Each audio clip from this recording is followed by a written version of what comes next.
Bismillahirrahmanirrahim. Alhamdulillahirabbil alamin. Allahumma sholli ala sayidina Muhammad wa ala ali sayidina Muhammad. Assalamualaikum warahmatullahi wabarakatuh. Ikhwan dan akhwat pendengar radio Silaturahim dan juga pemirsa Rasil Visual yang dirahmati Allah.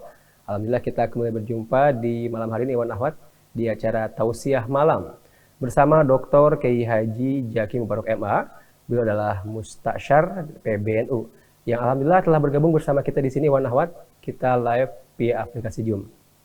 Kita sapa Ustadz lebih dahulu. Assalamualaikum warahmatullahi wabarakatuh Ustadz.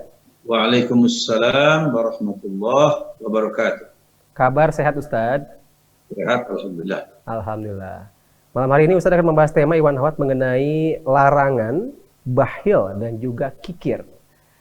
Nah nanti yang ingin bergabung bertanya silakan seperti biasa Anda bisa bergabung bersama kami di 08111 999720.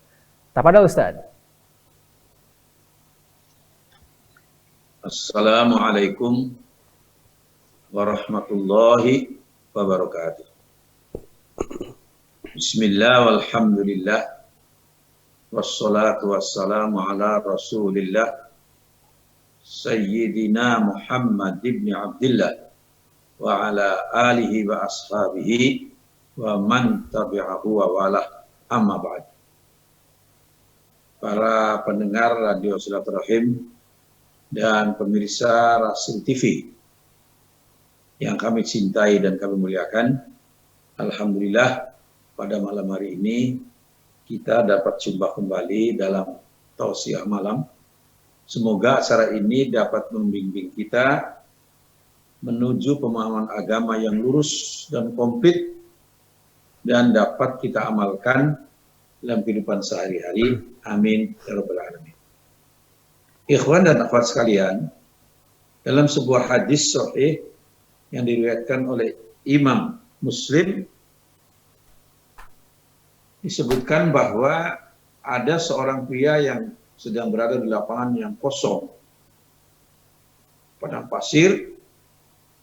Tiba-tiba ia melihat ada awan mendung gitu. Awan mendung menaungi tanah di daerah situ. Tiba-tiba terdengar dari langit ada suara perintah kepada awan mendung itu, curahkanlah airmu kepada tanahnya fulan. Ya, sebut saja misalnya fulan itu namanya Fahim. Curahkanlah airmu, wahai awan mendung, kepada tanahnya Fahim. Kemudian awan itu bergerak. Terus awan mendung bergerak. Nah, orang ini mengikuti. Orang pria ini mengikuti kemana awan itu bergerak, dia ikuti. Ternyata kemudian awan itu menjatuhkan hujannya di suatu tanah yang ada di situ batu-batu hitam. Ada batu-batu hitam. Itu hujan lebat di situ. Lalu Fahim pemilik tanah itu dia menggunakan cangkulnya ya menyaingi air itu supaya masuk ke dalam tanahnya dan disalurkan kepada saluran air yang lain. Lalu pria tadi tanya kepada fulan tadi, siapa nama Anda wahai fulan? Dia sebut, nama saya Fahim. Oh, kata dia, kenapa kamu tanya nama saya? Kata Fahim pemilik kebun itu. Oh enggak, tadi saya dengar dari langit ada suara memerintahkan kepada awan mendung itu supaya airnya dicurahkan di tanahnya Fahim, kamu berarti.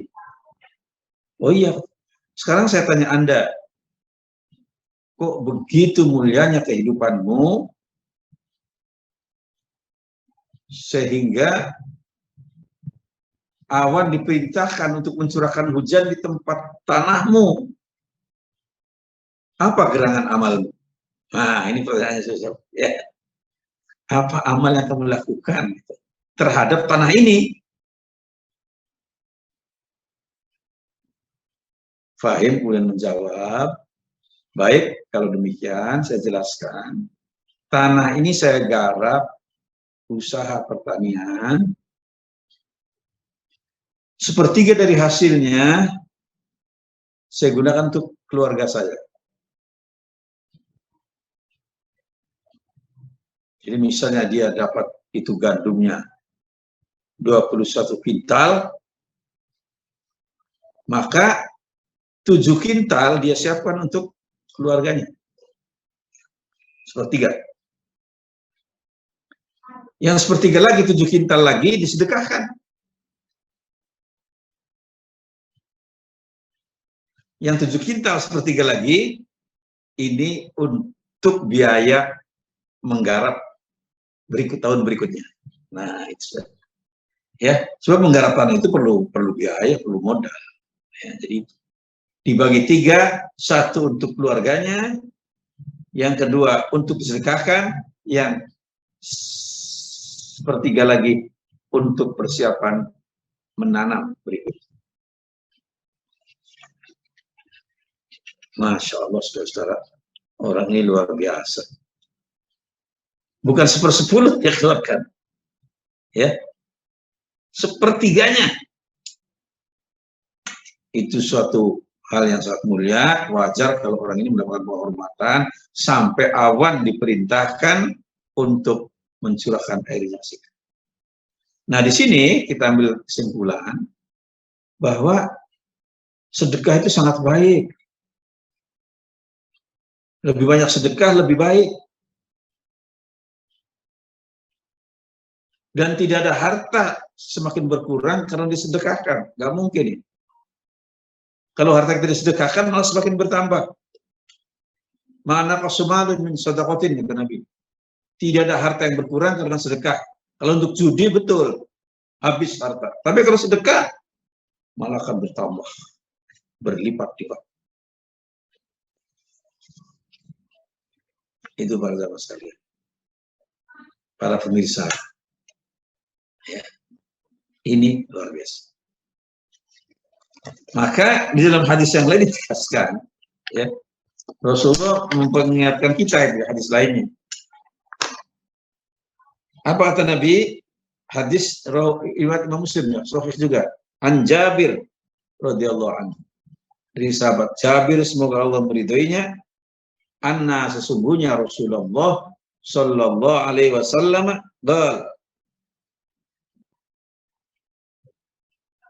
ittaquz zulma. Jauhilah oleh kamu, takutlah kamu terhadap sikap zalim. Menganiaya itu dosa besar, dosa terbesar dan dosa besar. Kenapa? Fa inna zulma zulmatun yaumil qiyamah. Sesungguhnya kezaliman itu adalah menjadi kegelapan di akhirat. Orang yang berbuat zalim di dunia, di akhiratnya gelap kulitannya, nggak tahu jalan, nyasar ke sana kemari. Maka kezaliman ini suatu yang sangat dicela dalam agama. Allah Subhanahu wa taala berfirman dalam hadis qudsi, ya ibadi, kata Tuhan, wahai hamba-hambaku, inni haramtu zulma ala nafsi. Sesungguhnya aku mengharamkan kezaliman atas diriku. Allah mengharamkan dirinya bersikap zalim. Wa ja'altuhu bainakum muharraman. Maka aku jadikan zalim itu sesuatu yang diharamkan di antara kamu. Wala tadzalamu, maka janganlah kamu saling menganiaya satu sama lain. Jadi Allah saja mengharamkan kezaliman. Nah, apalagi kita, itu larangan keras. Waktu Rasulullah Muhammad mengutus Mu'adz bin Jabal sebagai gubernur Yaman, beliau berpesan, ittaqu da'watal mazlumi. Takutlah kamu wahai Mu'adz kepada doanya orang yang teraniaya. Karena doa orang-orang yang teraniaya itu tidak ada hijab pun Allah. Setiap orang dianiaya, doanya dikabulkan oleh Allah. Itu penderitaan orang yang dianiaya, yang dizalimi, menyakitkan sekali. Sakit. Maka Allah kasih dia. Apa yang dia minta, dikabulkan oleh Allah. Dalam hadis ini dikatakan, da'watul mazlumi mustajabah, wa in kana fajiran.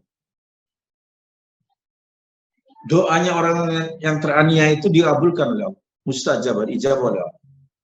Wa in kana fajiran, meskipun orang itu tidak baik, orang jahat. Fafujuruha nafsi, kejahatannya urusan pribadinya. Tapi kalau dia dizalimi oleh orang lain, Allah kabulkan doa. Jadi berat, saudara. Gak boleh sembarangan. Bahkan digambarkan oleh hadis Nabi yang lain, ketika Nabi bertanya pada para sahabatnya, manil muflisu fina, siapa orang yang paling bangkrut di antara kami, yang paling merugi, yang tekor? Sahabat jawab apa adanya. Al-muflisu fina, orang yang tekor, yang bangkrut di antara kami adalah man la dirhamalahu wala mata. Orang yang nggak punya uang, nggak punya kekayaan, nggak punya rumah, nggak punya apa-apa. Karena bila tidak, al-muflisu fina, orang yang paling merugi di antara kami, kata Nabi, adalah orang yang datang menghadap Allah dengan amal ibadahnya bergunung-gunung, kebaikannya. Amal solehnya bergunung-gunung. Dia menghadap Allah dengan bangga. Rabb, Tuhan, ini amal-amalku. Waduh, menggunung selesai. Seperti timbunan-timbunan gunung. Tapi kata Nabi, tiba-tiba datang serombongan orang yang dianiaya oleh orang ini, mengadu pada Allah. Rabb, kami adalah karyawannya dia dulu. Kami dizolimi oleh dia. Aku mohon keadilan. Maka Allah ambil amal baik orang itu untuk menutup kezalimannya kepada kelompok orang ulama tadi. Datang kelompok orang kedua, menuntut lagi. Kami dulu dizalimi Allah oleh orang ini. Waktu kami melakukan jual beli, kami dizalimi, dipaksa untuk menjual kepadanya. Maka diambil oleh Allah kebaikannya untuk menutup kezalimannya. Datang rombongan yang ketiga, diambil lagi. Rombongan yang keempat terus diambil. Sampai habis kebaikannya untuk menutup kezalimannya. Khalas. Ya, kebaikannya ghallah, kata orang Arab. Amal baiknya ghallah. Habis. Ternyata masih ada yang datang lagi, saudara. Ini kata Nabi. Datang lagi rombongan orang dianiaya dia juga, menuntut, ya Rob, saya dianiaya oleh orang ini. Saya mohon keadilan. Kata Tuhan, tapi ini habis kebaikannya. Sudah gelap kullu. Ada Allah sekali. Baik, kata orang, kalau demikian ambil dosa kami. Timbunkan ke orang itu. Ambil dosa orang ini, ditimbunkan ke orang tadi. Datang rombongan berikutnya, begitu juga. Diambil dosanya, ditimbunkan ke orang itu. Yang tadinya bangga dengan amal ibadah yang begitu banyak, lalu habis, lalu malah sekarang tertimbun dosa-dosa karena dia menganiaya. Bergunung-gunung dosanya. Inilah kata Nabi, orang yang al-muflisu fina. Orang yang paling merugi, yang paling bangkrut, tekor di antara kami, ya itu kata Nabi. Karena itu saudara hati-hati. Jangan bersikap zalim, kadang-kadang kita nggak terasa. Ya. Ya, apa itu biasanya? Enak di lu kagak enak di gua, itu orang Betawi. Ya, kata orang Betawi. Enak di lu kagak enak di gua, itu kezaliman. Dia enak aja, kita yang dizalimi, aduh sakit. Jangan, saudara hati-hati itu karena kita nggak terasa itu. Karena kita lagi jaya, lagi hebat, nah itu hati-hati, ya. Jadi larangan keras di situ. Kemudian apa? Wattaqus syuhha, kata Nabi.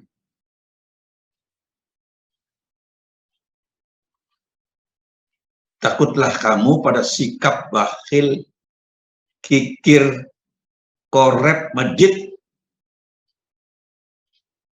Itu serupa semua itu. Bakhil, kikir, korep, medit. Hindari, kata Nabi, jangan sampai. Kenapa? Fa inna syuhha ahlaka man kana qablakum. Sikap kikir, korep, dan bakhil ini yang mengakibatkan kehancuran orang-orang sebelum kamu. Hancurnya generasi sebelum kita dulu di masa lalu karena orang-orang kayanya bakhil. Tidak mau bersedekah, tidak mau berzakat. Sampai apa kerusakannya? Hamalahum ala ansaffaku dima'ahum. Mengantarkan mereka, sikap bakhil ini, mengantarkan umat manusia, ansaffaku dima'ahum, untuk menumpahkan darah dia. Masya Allah. Menumpahkan darah, kenapa? Timbul kebencian orang-orang lemah dan miskin pada orang-orang kaya dan kuat. Benci timbul. Bagaimana? Dia nggak makan kurang, dia kaya raya, hidup mewah, tidak mau zakat, tidak mau bersedekah, maka timbul kebencian yang luar biasa yang disebut dengan kecemburuan sosial. Waduh, mengerikan. Kalau sudah kecemburuan sosial, lalu terjadilah pemberontakan keras. Bukan cuma hartanya, orangnya dihabiskan. Dan kalau sudah begini berat, saudara-saudara, mengapa? Cuma orang miskin lebih banyak dari orang kaya juga sedikit. Maka timbulnya disebut dengan revolusi sosial. Berbahaya sekali, saudara. Itu yang disebutkan tadi oleh hadis ini, terjadi pertumpahan darah. Kemudian wastahallu maharim. Bahkan mereka berani menghalalkan hal-hal yang diharamkan. Masya Allah. Kecemburuan sosial menimbulkan revolusi sosial. Berbahaya sekali. Terjadi di mana-mana karena ini. Maka dalam Islam dihilangkan gap, jurang pemisah antara kaya dan miskin, kaum the have dan the have not. Jurangnya ditutup dengan apa? Zakat. Cerita tadi itu, orang tadi sepertiganya diberi sedekah fakir miskin. Wah, luar biasa.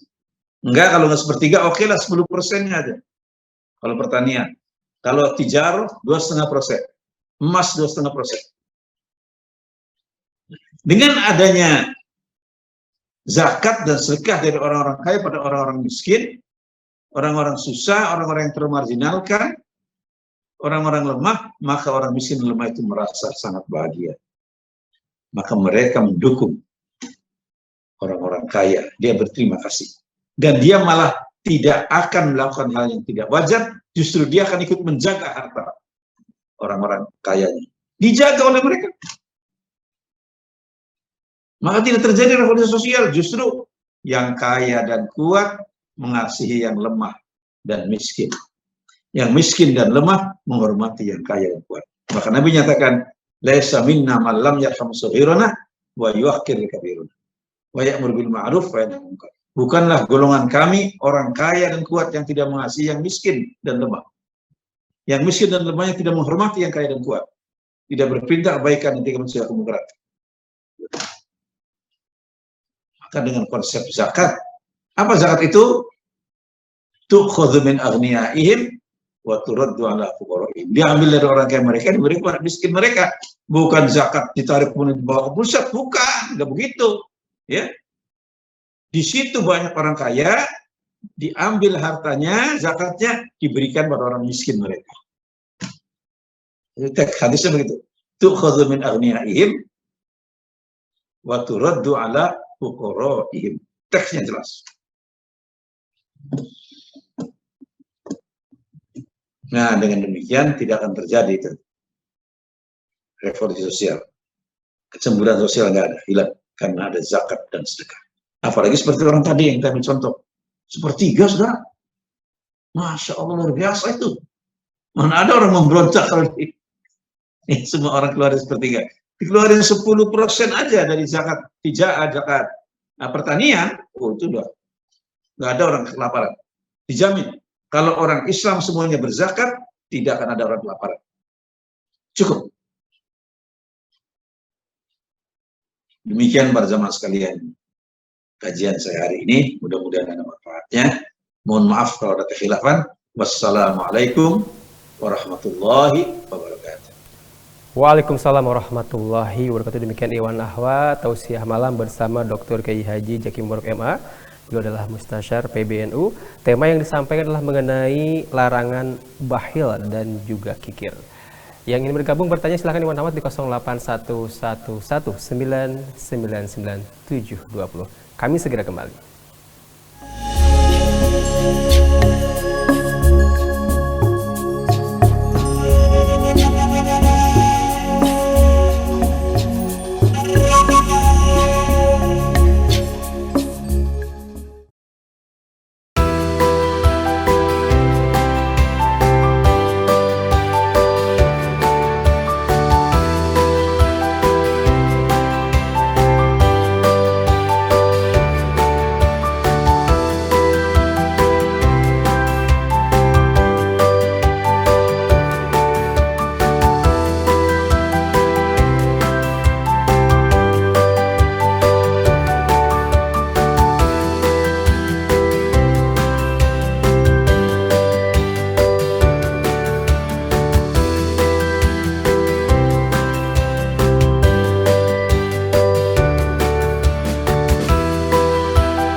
Radio Rasil untuk Islam yang satu masih bersama kami Ikhwan Ahwat di acara Tausiah Malam bersama Dr. Kiai Haji Zaky Mubarak MA. Tema yang disampaikan adalah mengenai larangan bakhil dan kikir. Ustadz, sudah banyak yang bertanya di 081119999720. Juga banyak yang menyapa dan juga memberikan atensinya di WhatsApp Rasil, yaitu Ibu Sri ya, Bapak Aji juga di Depok, Bapak Andi di Ciledug, buat Abdul Rashid, Ibu Eni, Ibu Ningsih juga ya sedang menyimak. Ibu Pemi di Tebet, Bunda Emilda Pajrin Nur Insyiroh di Sukabumi. Terus juga Ibu Eti Rustam Mintuo dari Ibu Hamba Allah juga di Sukabumi, Bapak Deni, Ibu Siti Marpuah di Tambun, dan masih banyak lagi yang telah mengirimkan WhatsApp-nya. Dan yang bertanya ini, yang pertama saya bacakan Ustaz ya. Dari Bapak Suryana, Pak Ustadz. Assalamualaikum warahmatullahi wabarakatuh. Waalaikumsalam warahmatullahi wabarakatuh. Pak Ustadz, zaman sekarang banyak sekali kita lihat di media sosial orang yang senang berbagi tetapi kadang pakai syarat tertentu, pakai challenge atau tantangan tertentu, seperti divideokan dan masuk media sosialnya. Kadang dikerjain dulu baru mendapatkan uang dan lain-lain. Itu bagaimana Pak Ustadz? Berpahalakah berbagi seperti itu? Mohon pencerahannya Ustadz. Ya. Baik, tergantung niat orang itu yang bersedekah tadi. Kalau dia divideokan niatnya supaya menjadi contoh orang lain, niatnya ya, dia kasih contoh supaya orang nanti mengikuti, itu nggak apa-apa, bagus. Ya, niatnya begitu. Ya, itu banyak di suatu daerah pernah ada bangunan masjid, ya, itu ditawarkan siapa yang mau membantu, belum ada yang mau ngomong. Itu ada yang ngomong, orang kayanya, oh saya nyumbang 4 sak semen. Nah tiba-tiba ada orang yang di bawah dia, ya, nggak begitu kaya, yang berdua ini, saya 50 sak. Orang tadi langsung tuh malu, tarik lagi. Kalau gitu saya 100. Nah, ini 20, ini 30.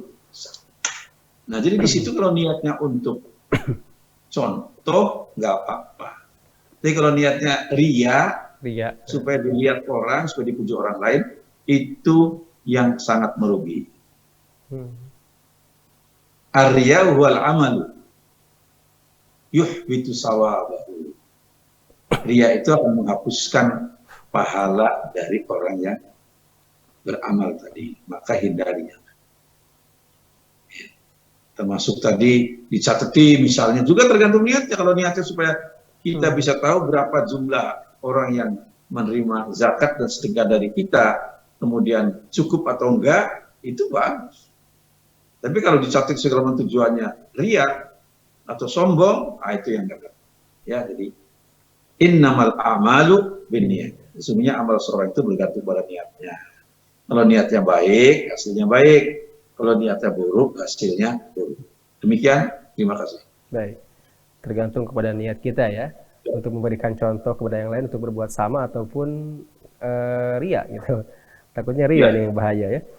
Selanjutnya beralih ke pertanyaan dari Bapak Muhtar Ustadz di Pondok Gede, Jakarta Timur. Assalamualaikum warahmatullahi wabarakatuh. Waalaikumsalam warahmatullahi wabarakatuh. Ustadz, ada yang mengatakan sedekah yang baik itu adalah kepada kerabat dekat dan orang tua. Mengapa demikian Ustadz? Apakah kalau orang tua kita mampu, masihkah seorang anak wajib memberi atau berbagi kepada orang tuanya? Demikian. Ya. Baik, memang sedekah, pemberian dan lain-lain itu orang dekat pun, termasuk keluarga, ya. Kata Nabi, 1 dirham yang disedekahkan untuk keluarganya jauh lebih baik dari 1 dirham diberikan kepada orang lain. Jadi urutannya begitu. Keluarga kita, kerabat dekat, ya, paman, keponakan, saudara misan, kemudian termasuk orang tua, itu termasuk. Meskipun orang tua kita kaya, ya kita tetap memberi mereka, memberikan kepada mereka. Bukan zakat, ya, pemberian, hadiah, atau sedekah, bukan zakat. Kalau zakat orang tua kita kaya, jangan, ya. Tapi kita tetap memberi. Karena apa? Itu wujud dari bakti kita kepada orang tua. Tetap kita beri. Dan orang tua tetap senang. Meskipun dia kaya, oleh anaknya, oh bahagia dia. Ya, jadi itu saja. Nah, jadi itu yang harus kita kerjakan di dalam hal ini. Nah, sungguh sangat aneh kalau kita bersedekah, berzakat, dikasih orang-orang jauh.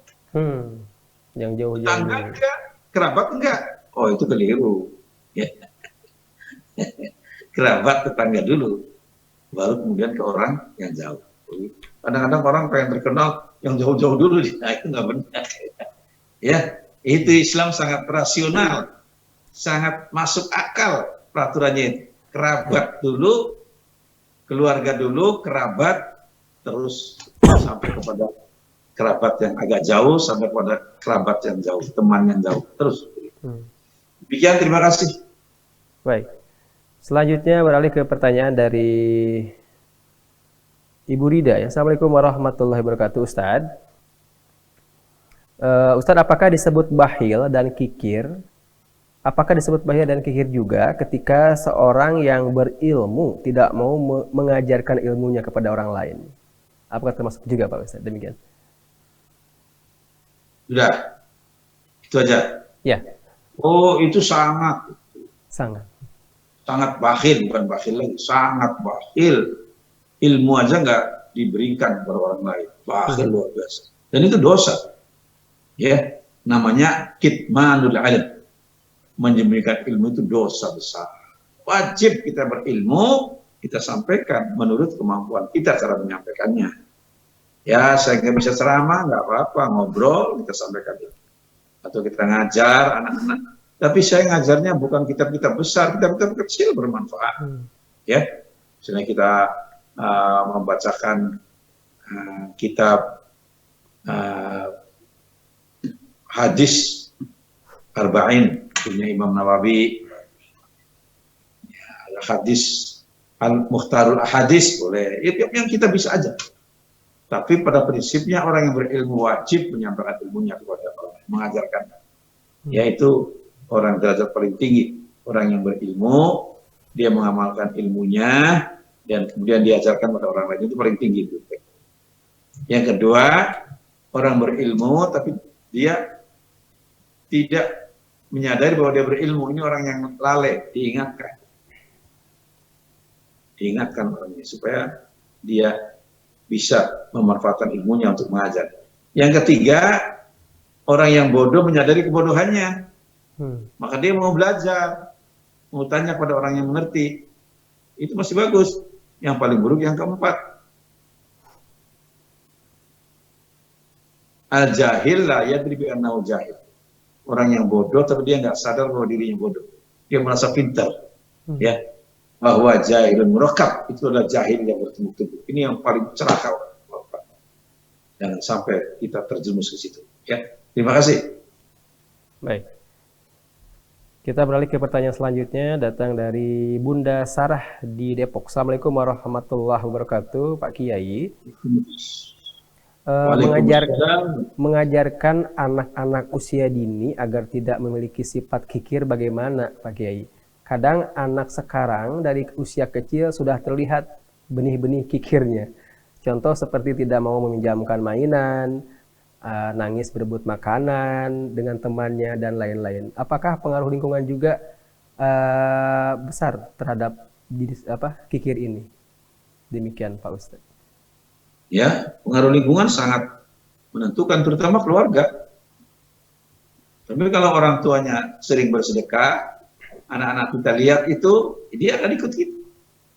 Tapi kalau orang tuanya ya, medit, korep, ya anaknya juga korep lagi.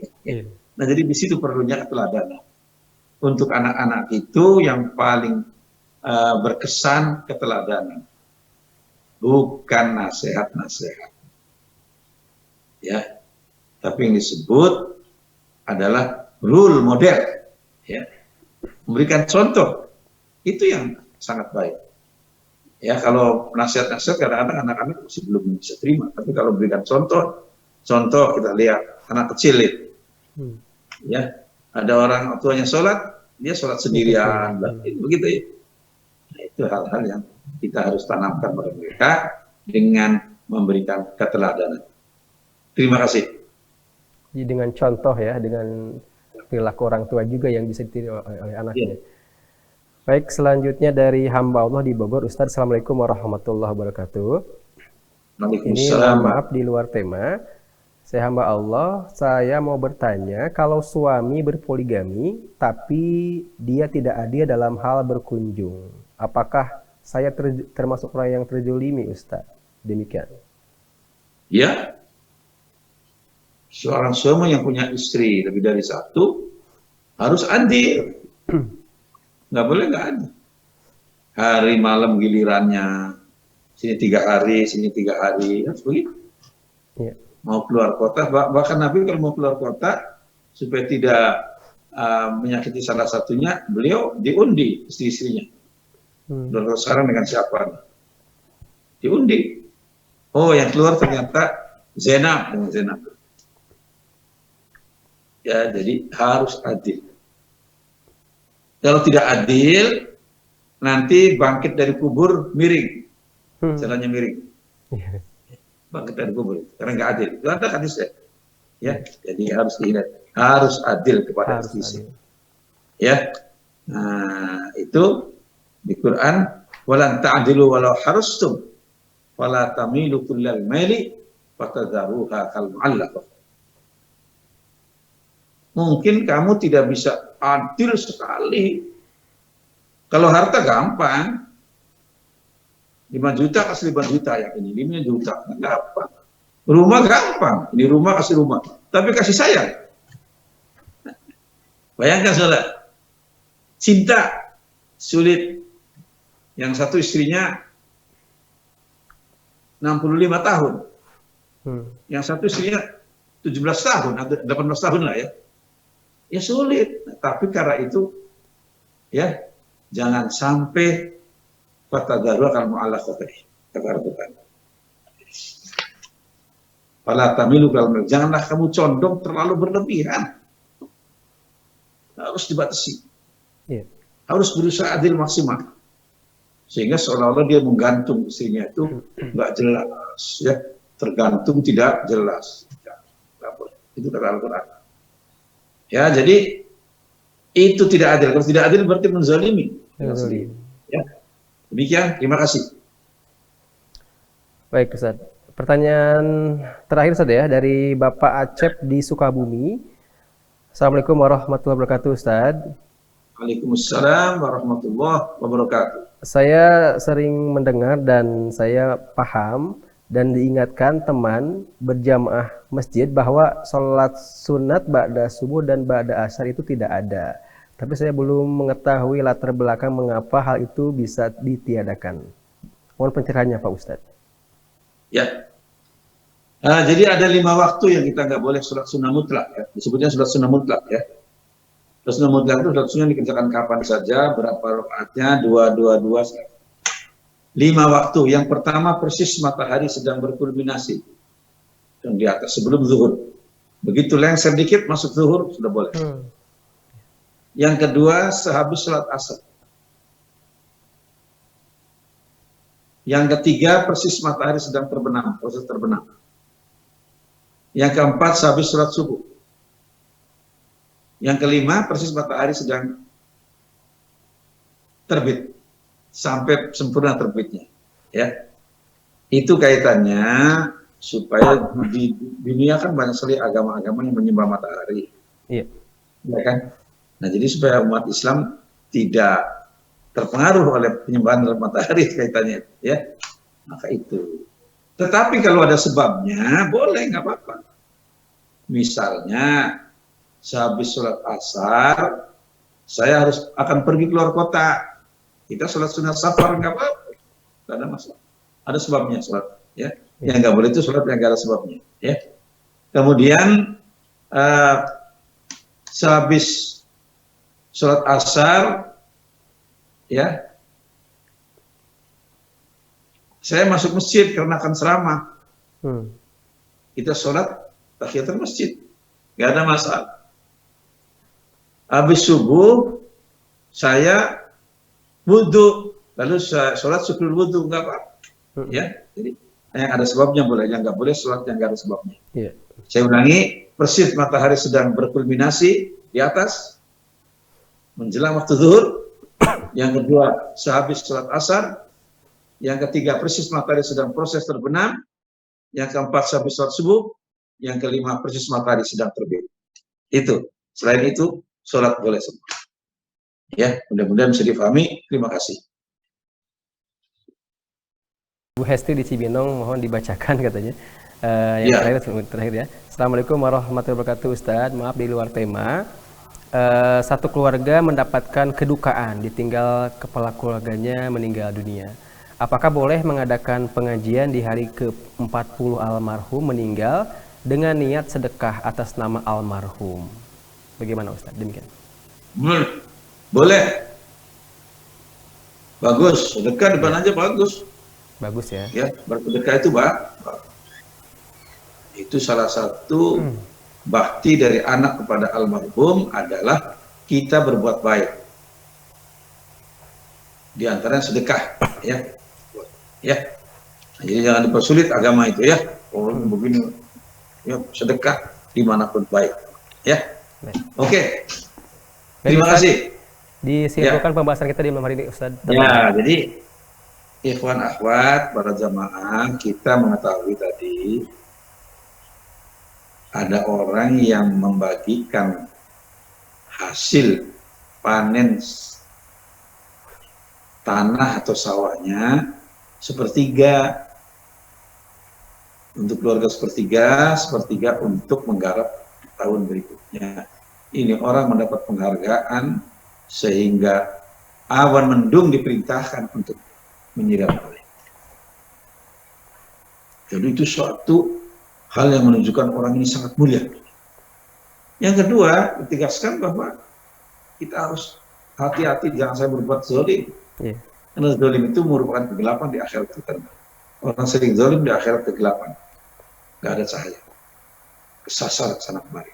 Ya, kemudian juga tegaskan, ya, sifat kikir itu, bakhil, koret, akan menimbulkan kecemburuan sosial. Kecemburuan sosial akan menimbulkan revolusi sosial. Dan itu disebutkan terjadi pertumpahan darah. Na'udzubillah. Nah, inilah kalian yang kita harus hindari. Semoga bermanfaat. Saya mohon maaf apabila ada kekhilafan. Wassalamualaikum warahmatullahi wabarakatuh. Waalaikumsalam warahmatullahi wabarakatuh. Demikian Iwan Ahwat Tausiah Malam bersama Dr. Kiai Haji Zaki Mubarak MA. Beliau adalah Mustasyar PBNU. Tema yang disampaikan adalah mengenai larangan bakhil dan kikir. Semoga apa yang disampaikan dapat menambah ilmu agama kita, juga menambah iman kita kepada Allah Subhanahu wa taala. Saya yang bertugas Fahri ditemani Neza dan juga Yusuf Subangkit undur pamit. Subhanakallahumma bihamdika asyhadu an la ilaha illa anta astaghfiruka wa atubu ilaik. Wassalamualaikum warahmatullahi wabarakatuh.